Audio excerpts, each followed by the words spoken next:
жалпы мекендештер, бүгүн биз Бишкек шаарында убактылуу батирде жашаган Элиза деген замандашыбыздын ал акыбалын сураганы келдик.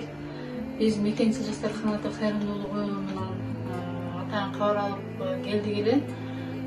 Анда Элизанын жолдошу кантип ооруп калды, эмнеси ооруп атат, ошол жөнүндө тагыраак толугураак айтып берсин. Келинчегим менде айтсам, келинчегим оюнга бар кезинде бар убача жакшы болчу дейсиң. Ушул боюнда болуп, бул кесире болгондон кийин ушундай акыбалга түшүп калдык.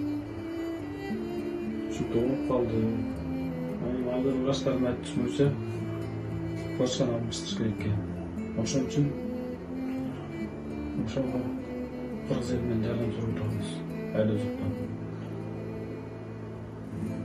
Ушундай акыбалга келип калдык. Урматтуу кыргыз элим, ушул кызыбызга жаш үй бүлөгө колдоо катары колубуздан келишинче кайдыгер карабай көптү көрсө көл болот дегенде колубуздан келишинче жардамыбызды берели. Өтө көп чоң суммадагы акча керек, өзүңүздөр билесиздер, Индияга барыш керек операцияга. Биздин Кыргызстанда жасалбайт мындай операциялар. Ошон үчүн жардам колуңузду сунуңуздар, бериңиздер. Биздин уюмдун мекенчил жаштар канаты кайрымдуулук уюмунун бир аз сиздерге салымыбыз ушул, алпоңуздар. Элибиз да кайдыгер карабайт деген ойдобуз.